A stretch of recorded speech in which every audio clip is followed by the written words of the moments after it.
Izay makasika ny farany tsaivina kosa araka ny fanambarateo dia nanolotra fanomezana ho an'ny gendarmerie pirenena ny orinasa tsy miankina iray jiro mandeha amin'ny herin'ny masoandro no natolotra fahana mampandroso ny asa ao anatin'izay fampandrinana ny fahalemana izay.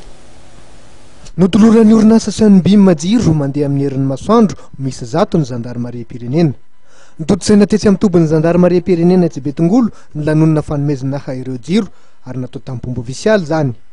Ny général Paza Didier Gérard, secrétaire panjakana medidiny gendarmerie pirenena sy ny général Rakoto François Rodin, commande gendarmerie noho nandray tampombo ofisialy ireo fitaovana. Dia tsy manana enti-manana hividy ireo fitaovana rehetrarehetra ilaina amin'ny entina miasa fa ny fiaraha-miasa sahalan'izao no ahafahanay manatotosa ny didy sy ny andraikitra. Zao dia manapirofo fa tsy anarery zany hoe ny gendarmerie ny fanaovana ny fandriam-pahalemana fa andraikitry ny olo-pirenena rehetrarehetra.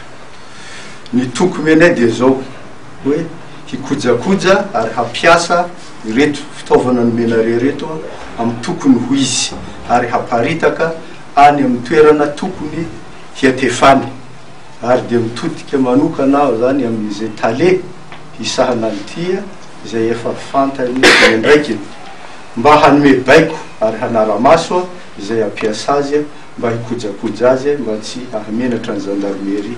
Fantatra nandritry ny hikabarin'ny fandimbiasana nataon'ireo tokony andraikitra ambony ao anivon'ny gendarmerie pirenena fa zava-dehibe amin'ny fampandrinan'ny fahalemana ny fiara-miasa amin'ny sehatra tsy miakina.